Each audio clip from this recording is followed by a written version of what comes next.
Bonjour à tous, ici Letty et Doudou. Sur Dulciné, le podcast d'un couple pour les couples qui aiment le cinéma et qui veulent pas gâcher leur soirée. Quand tu dis gâcher les soirées, c'est-à-dire C'est-à-dire qu'on a remarqué qu'on prend beaucoup plus de temps à choisir un film plutôt qu'à le regarder.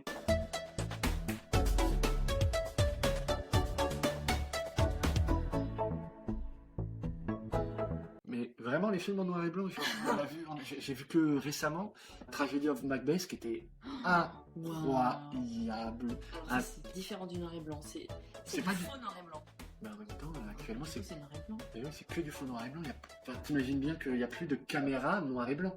C'est fait en post-prod. Tu vois, il y avait une très grande photographe qui s'appelle Irina, je sais plus comment, Irina UNESCO, qui a fait des photographies gothiques. Et donc elle utilisait du blanc et du noir pour ses photos. Pour faire des photos en noir et blanc. Voilà. Ce qui a donné un côté extrêmement gothique. Je trouvais ça chouette de parler de ça parce qu'on a regardé il y a pas longtemps Certains l'aiment chaud avec Marilyn Monroe. C'est un vieux film en noir et blanc, ça. Et d'ailleurs, j'ai presque envie de dire certains aiment le show qu'est ce film. C'était rythmé d'un comique incroyable. On s'est éclaté. C'était un talent, tu sais, qui te fout une gifle. Et en fait, moi, j'appréhendais vachement. Et c'est un de mes films préférés. C'est un des films les plus grandioses que j'ai vu. Franchement, il est extraordinaire. Et je me suis dit, putain, combien de fois je me suis privée. Mais j'ai eu la flemme. Et en fait, il était trop cool. Et ça nous a donné envie après de regarder un vieux film avec Catherine Deneuve et Philippe Noiret. Le château. La vie de château. C'était génial. En fait, C'était très très drôle, très sympathique, oui. c'est surprenant parce que c'est pas un humour avec lequel on joue aujourd'hui. Tu sais, tu regardes une comédie aujourd'hui avec Jonathan Cohen, Lena Becti et tout, tu rigoles parce que entre potes, c'est notre humour. Mm. On est plein à s'identifier là-dedans. Alors que là, c'est plus de l'humour de situation. Ouais, Tu veux une anecdote marrante sur Certains l'aiment chaud? Pourquoi il a refait parler de lui, ce film? ouais, T'as entendu parler de la rumeur comme quoi Brigitte Macron, c'était un homme? ouais. Et ben, ce film est réapparu à ce moment-là parce que, est-ce que tu te souviens de la réplique finale de ce film? Non. Personne n'est parfait. Mais je suis un homme. Et il fait personne n'est parfait parce qu'il veut épouser cette femme. Ouais, ouais. Ben, C'est vrai que c'est drôle. et ben, à un moment, tu vois, Brigitte Macron, quand on lui reproche, on lui demande qu'est-ce que vous pensez des gens qui disent ça, elle répond personne n'est parfait. Ça a fait écho en référence à ce film. Ça a fait référence à ce film. Je sais pas si ça a été conscient pour elle, mais ce film est ressorti à ce moment-là dans les montages, dans les petits shorts qu'on voit sur Instagram et YouTube et TikTok. Donc, Fin de la parenthèse. Et donc, j'espère juste pouvoir vous avoir donné envie de finalement enlever ce chapeau de flemme et passer à la c'est une casquette du expression noir et blanc. c'est une expression qui existe vraiment, le chapeau de flemme. Non. Hein, ça pourrait être une vraie expression, je trouve, c'est pas mal. Pour un choix esthétique et un peu plus solennel, plus dramaturge, tu vois. Moi, Et, ce que je vous conseillerais dans les films en noir et blanc, pour être sûr de faire un bon choix, c'est n'importe quel film de Billy Wilder. Oh, Mm. extraordinaire. Tu te Mm. souviens du film là, quand avec les Américains et tout Ouais, là, ouais, comment ouais. ça s'appelle? Stalag 17. C'est le film d'ailleurs qui a inspiré la série Papa Schultz, qui était une super série, très très drôle. Moi, je l'ai regardé sur Paris Première quand j'étais au collège. Putain, Témoin à charge, on l'avait vu aussi. Bah oui, on s'était passionné de Billy Wilder. Ouais. D'ailleurs, je crois que l'objectif du podcast, c'était quand même le côté du ciné, le cinéma duo, le cinéma en couple, se faire plaisir à deux. Billy Wilder, c'est quand même le réel qu'on a découvert cette année. Ah oui, redécouvert quoi, parce qu'il existe depuis. Ouais. C'est incroyable. Incroyable. Et on s'est rendu compte, là, en regardant pour retrouver bien le titre, qu'il y a plusieurs films qu'on avait vus de lui cette année, on a pris plaisir à découvrir un peu tout ce qu'il nous proposait, et ça devait être un sacré comique. Hein. Témoin à charge, c'est pas tant une comédie que ça. Hein. C'est plutôt film de genre. Non, mais tu vois, les scènes drôles dans ce film, elles sont comiques. Oui, quand le mec ne veut pas se faire soigner. Il boit son alcool. Ouais. Voilà, c'était génial. C'est pas un humour subtil ou particulier ou qui n'est pas offert à tout le monde. C'est accessible. Voilà. C'est très accessible comme humour. Je dis pas qu'on est tous comme.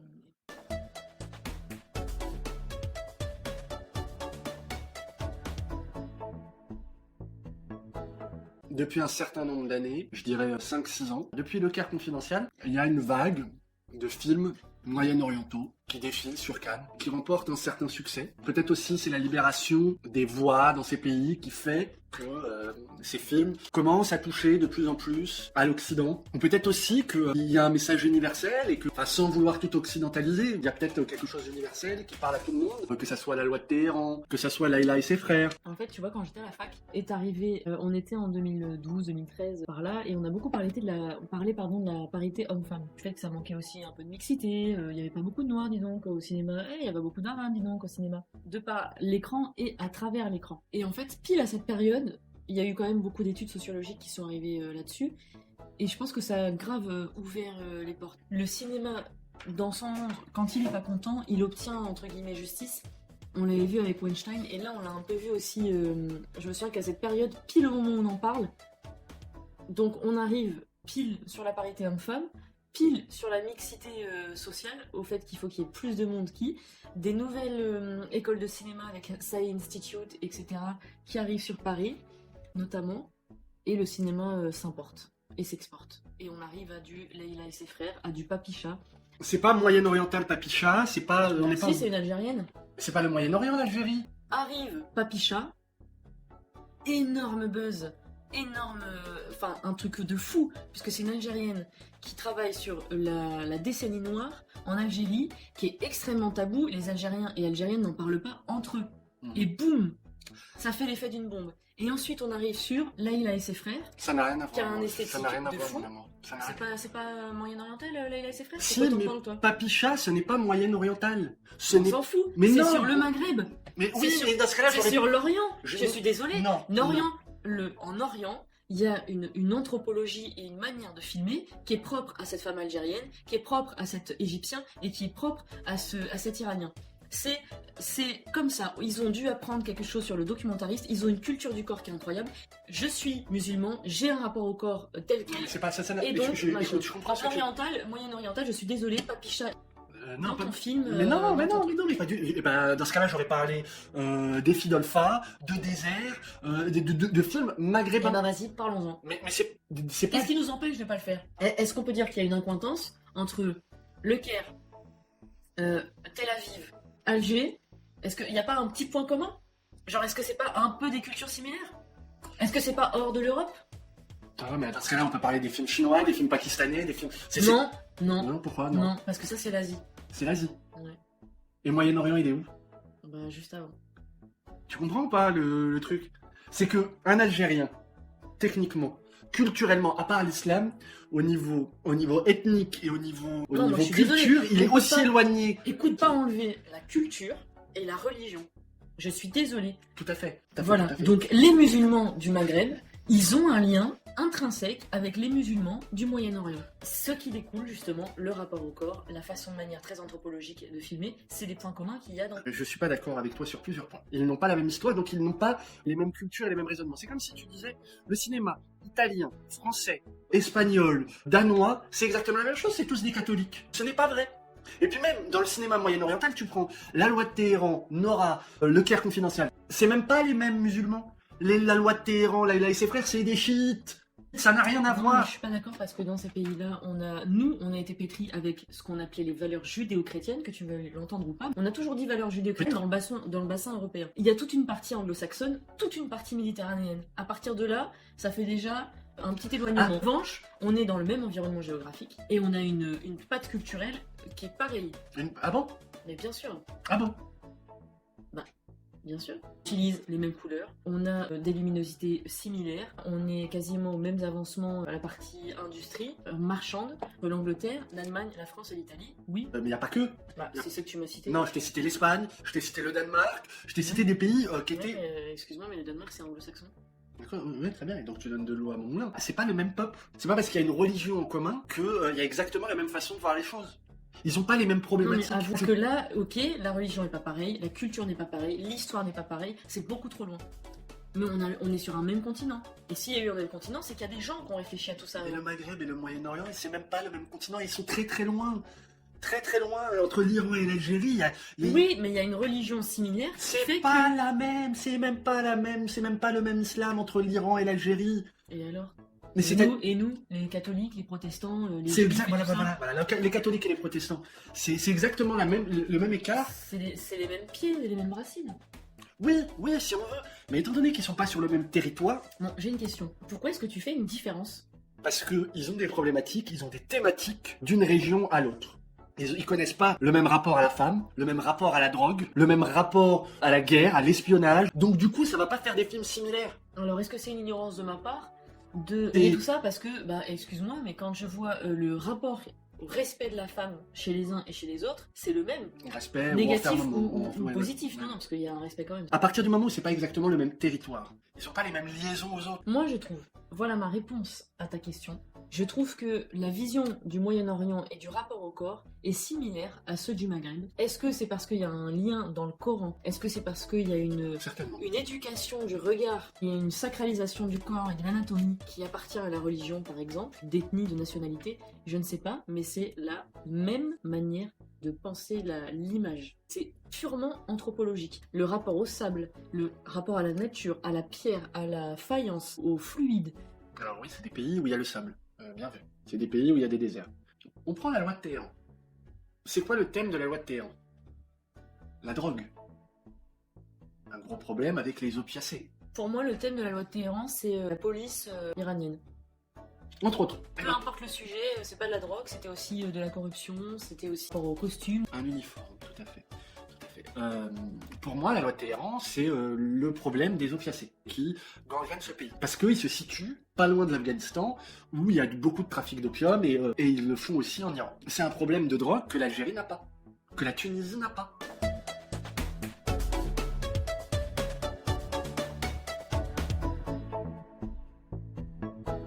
Les graines du figuier sauvage. D'ailleurs, on n'est pas assez poussif pour parler de l'actualité du réalisateur et des actrices pour ce film. Bah, moi, j'ai pas tout retenu. Ah, il y en a les médias de ce film. Alors, il y a une partie qui est en prison. Le film a été tourné en total secret. Sinon, il y a les chroniques de Téhéran aussi qui parlent bien de la situation en Iran, ou du moins comment c'était avant ces femmes qui se révoltent. D'ailleurs, c'est assez intéressant parce que le rapport au cours du film s'échange. C'est-à-dire que c'est plus les femmes qui ont peur des hommes, c'est les hommes qui commencent à avoir peur des femmes. J'ai beaucoup aimé la loi de Téhéran parce que ça parle d'une problématique, j'en ai déjà parlé, d'une problématique de drogue au sein de la population iranienne, à savoir une personne sur 4 est accro aux opioïdes là-bas. Ce qui est en train de détruire toute une génération. Le pire du pire, non mais si tu as la moindre quantité de drogue là-bas avec l'intention de la revendre, tu es passible de la peine de mort.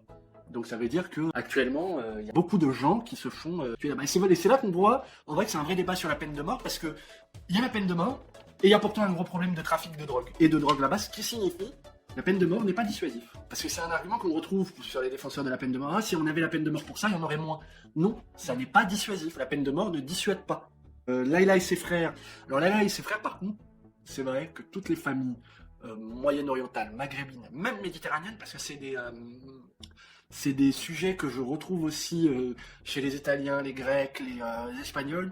C'est le poids de la famille, ce que pensent des membres éloignés de nous. Il y a cette... Alors excuse-moi, dans ce cas-là, on peut pas dire universel, parce que c'est pareil chez les Pakistanais, c'est pareil chez les Japonais, chez les Chinois et tout, chez les Américains. Enfin, voilà. J'ai l'impression quand même, chez les Anglo-Saxons, il y a quand même cette distanciation qui est faite entre la famille et l'individu. Il y a plus d'indépendance chez l'individu. Sur la thématique de la famille, ce film rassemble beaucoup de peuples qui vont au-delà du Moyen-Orient. Mais sinon, tout le reste, Nora, par exemple, Nora, qui est un des premiers films saoudiens depuis longtemps. Il y a La Nuit de Mashhad, qui parle d'un tueur en série. Non, tiens-toi bien, ça c'est une histoire vraie. Dans les années 2000 en Iran. C'est l'histoire d'un tueur en série qui tuait des prostituées en Iran. Et il a été condamné à mort. Et lui, il pensait que ce qu'il faisait, non, je lave la ville. Et du coup, ça raconte ça. C'est assez drôle parce qu'il y a en lui cette dichotomie de ah mais attendez quand même, prostituer c'est mal, et moi je fais tout comme vous dites quoi. Du coup il a été très surpris d'être pendu.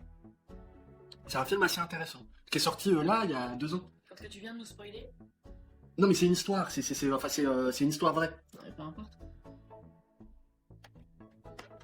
On a un film qu'on a adoré, nous. Conspiration du Caire. Ah ouais, très très très grand. C'est du cinéma quoi. Harry Potter chez les sunnites. L'acteur est incroyable. Il joue d'ailleurs dans Les Fantômes. Il joue le méchant dans Les Fantômes. Allez voir, essayez de voir ce film, c'est incroyable. Conspiration du Caire, c'était la première fois, je crois, que je voyais ce type de film. Et juste après, on avait regardé La Loi de Téhéran. Qui est différent. C'est une autre nationalité déjà. Ah, tu vois ? Dans les 2 cas, ça soulève les coulisses D'un état défaillant. Et on est vraiment chez les messieurs. Il n'y a pas de femmes, il n'y a pas de... oui. Vraiment... C'est pas juste une découverte d'un autre pays, c'est une nouvelle découverte de scénario, d'histoire. Il parle des frères musulmans, je crois, dans Conspiration du Caire. Oui, voilà. Parce que ça parle de la plus grosse école du sunnisme dans le monde, Al-Azhar. Al-Azhar, c'est pas. Tu comprends pourquoi je dis Harry Potter à l'école des sunnites ? En fait, on se retrouve à suivre la caméra d'un mec qui connaît très bien le sujet et qui va nous montrer ce qu'il sait à ses risques et périls. Un autre conseil, ce genre de film, regardez-les en VO. Il y a des expressions, il y a des façons de parler, des façons d'être qu'on ne peut pas retranscrire en français. Que c'est impossible de les retranscrire. Et je vous fais pas un peu une connerie de puriste, ouais, non, c'est Je vraiment... suis d'accord. Ouais, moi je suis pas du tout là-dedans. Et en vrai, quand tu m'as dit ça, genre, ça m'a un peu fait chier, tu vois. Mais comme je te fais confiance, on a fait le truc. Et en vrai, waouh, Mm. trop la classe. C'est une différence C'est de... badass, c'est un hommage à ces cultures-là. Non, mais aussi, pareil, je fais juste un petit comparatif avec les Stallone, Schwarzy et Statham américains, puisqu'on en est aux comparaisons américaines. Pareil, c'est pas du tout le même côté badass. Il y en a un, c'est vraiment les mecs, les action man, alors que là, c'est bonjour, on est dans la merde, faut qu'on trouve une solution, il va falloir se bouger le cul, quoi, dépoter, quitte à passer sur des lignes rouges, quoi, quand tu fais des trucs pas légaux, c'est quoi. Ouais, c'est quitte à franchir les lignes rouges. Voilà, transgresser de fou, et la mort, on la défie, et en plus, ça touche des sujets ultra politiques, des héros ultra badass. Je trouve qu'on a vraiment à apprendre les uns des autres pour mieux vivre. Pas forcément pour soi, on est très très différents. Moi je le vois, notre choc de culture, tu parlais de la vision de la famille méditerranéenne, on n'a pas la même. C'est une vraie preuve de vivre ensemble. Parce que je sais que dans les collectivités blanches, avec quelques petits arabes par là et quelques petits noirs par là, français, on parle déjà de oui mais c'est important de vivre ensemble, etc. Alors c'est pas ça le vrai. Le racisme et tout. Mais putain, mais ça n'a rien à voir. Là, on est dans le même pays, les gars. Là, quand on voit ce genre de film, je trouve que c'est... Waouh, c'est un choc culturel, si je puis dire. Et tu te dis, putain, mais en fait, j'ai encore tout à apprendre. Genre, j'ai même pas les épaules de savoir vivre dans ce genre de choses. Et je trouve que dans les couples mixtes, on s'en rend déjà un peu compte. Je pense que je suis sûre que si on en parlait avec d'autres couples mixtes, on pourrait s'en rendre compte. Et encore, nous, on est un couple, je mets des guillemets, mixte. Il y a un écart. Il y a un écart. Mais dis-toi que... Nous, notre écart, il est minime. Voilà, mais il y a des couples mixtes, ils ont radicalement pas la même culture. Nous, ça va, l'écart, il est pas... on se voit. Je veux dire, d'un fossé à l'autre, on se voit. Il y en a, ils ne se voient même pas. Ce que je veux dire, c'est qu'ils ne peuvent même pas imaginer une autre façon de vivre. Nous, ça va, c'est juste des différences de sauce. Ah, tu mets de la harissa aussi là-dedans. Oui, j'en mets partout. Bravo. Non, mais c'est intéressant. Je voulais pas que ce soit... on va pas dire démagogique, mais... Tu vois, je veux pas que ce soit une sorte de leçon de morale. Ouais. Oh là là, c'est bon, elle a semé sa petite graine un peu de bienveillance et tout. Mais putain, comment tu t'en rends compte vraiment?